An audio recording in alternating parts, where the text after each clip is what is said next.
Hello students, today we are going to discuss chapter 3 of class 11 business studies, that is public, private and global enterprises. The industrial policy resolutions of 1948 and 1956 assigned dominant role to the state in the spheres of industrial, commercial and public utility activities before 1991.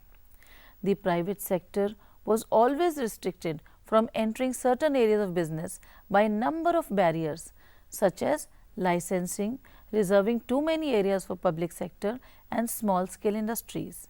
India had adopted mixed economy.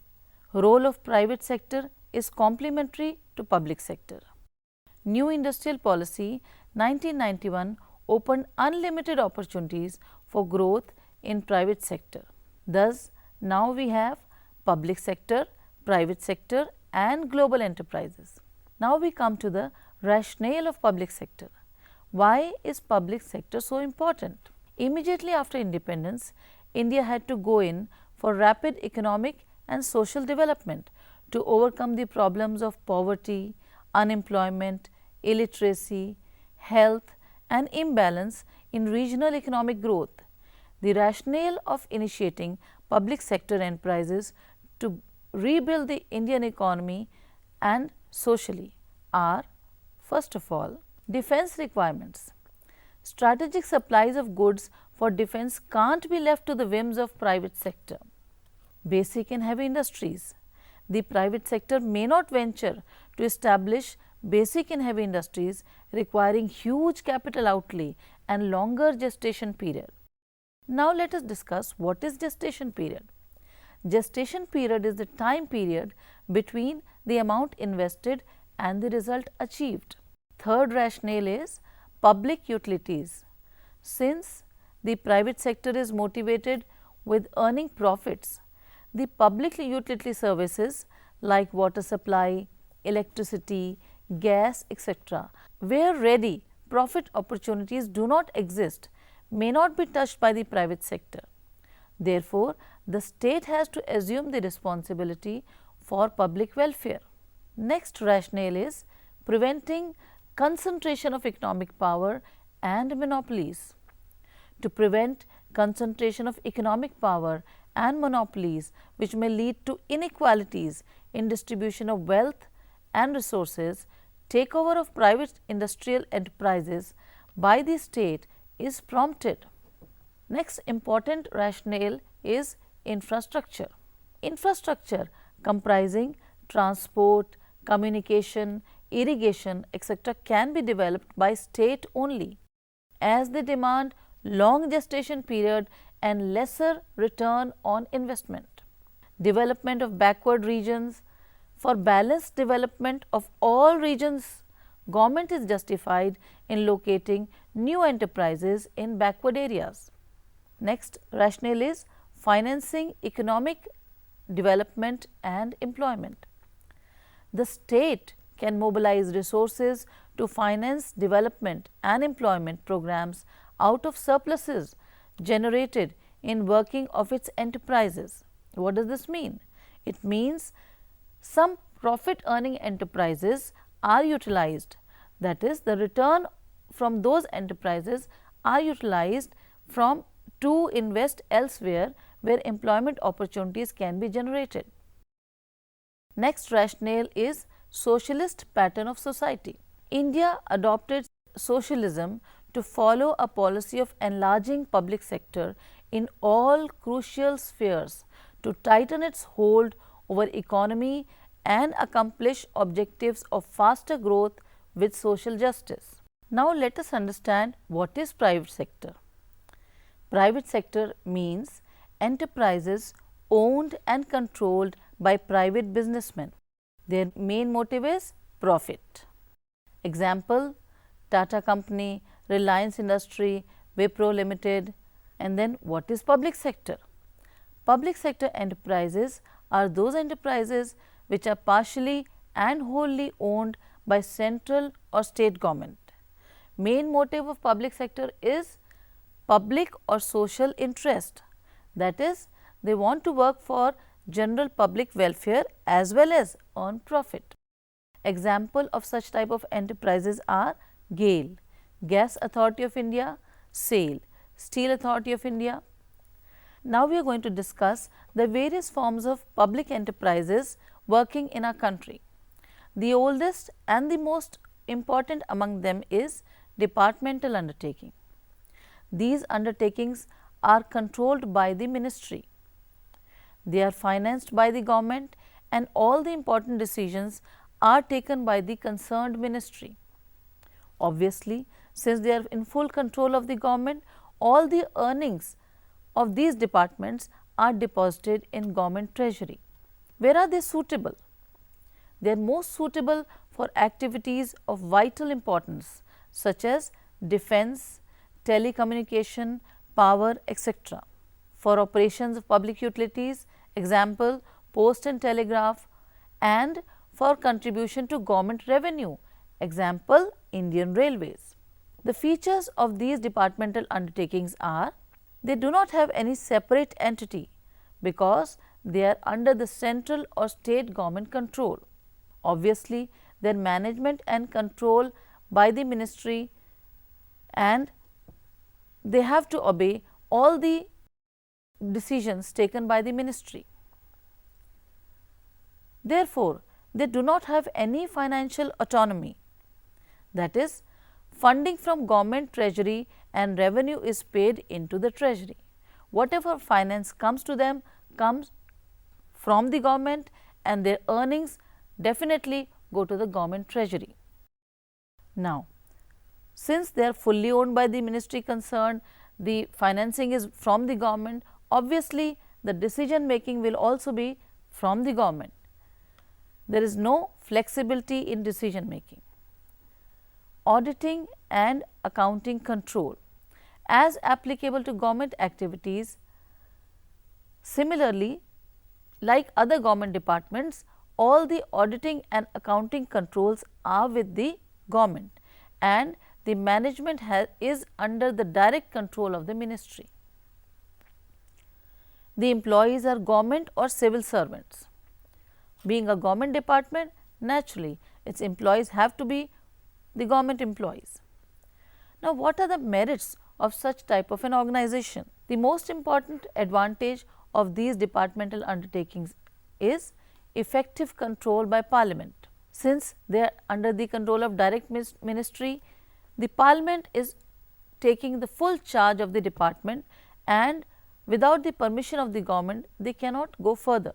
There is high degree of public accountability, as obviously these departments belong to the government and the government belongs to the public. Since the government is answerable to the public, obviously these departments also owe a high degree of accountability towards the public and the government. Next advantage is increase in government income. Since revenue earned by these organizations goes directly to the treasury of the government, they add to the government income. These are most suitable for those organizations where national security. These departmental undertakings are most vital for national security as it is under direct control and supervision of ministry. Since they are so advantageous, there must be some limitations also. After all, nobody is perfect. The limitations of departmental undertakings are, obviously, they are inflexible. Since they are under the tight control of the government, they do not have any flexibility, whereas flexibility is essential for smooth operation of business. Lack of prompt action. Employees are not allowed to take independent decisions. Bureaucracy. There may be various business opportunities arising in the environment, but these enterprises are not able to take advantage of those opportunities because the bureaucrats are conservative. They do not easily permit for quick changes in the way of working. Next limitation is red tapeism. No action can be taken unless it goes through proper channels of authority. Next limitation is political interference. Since these departments are under the tight control of the ministry, there is regular political interference in these organizations. As and when there is a change in the government, the next government comes up with its own policies and interferes in the smooth working of these ministries. Absence of competition. These organizations are usually insensitive to consumer needs and do not provide adequate services. Next organization of public enterprise is statutory corporation. Statutory corporation is a body corporate formed by special act of parliament. Act defines its powers and functions and has capacity to act in its name. That is, these corporations are brought into existence by a special act of parliament. Their limitations, their boundaries of working, their powers, their functions are all defined in that particular act. But they are an individual legal entity and they can act in their own name. That is, they can sue and be sued in their own name. They are a separate legal entity. Initial capital is introduced in these statutory corporations by the government, but they can also raise loans from public in the form of bonds. Now, where are statutory corporations most suitable? When huge capital is required. Naturally, a single businessman or even private enterprises cannot accumulate so much capital to be able to compete with statutory corporations established by government. The enterprises to run on business lines and for public interest. Various statutory corporations are Industrial Finance Corporation of India, IFCI, Life Insurance Corporation of India, LIC. Now, what are the features of these corporations? They are formed under Act of Parliament. They have a separate legal existence, body corporate, can sue and be sued in its own name. Ownership of these organizations is of the government, that is, they belong to the government.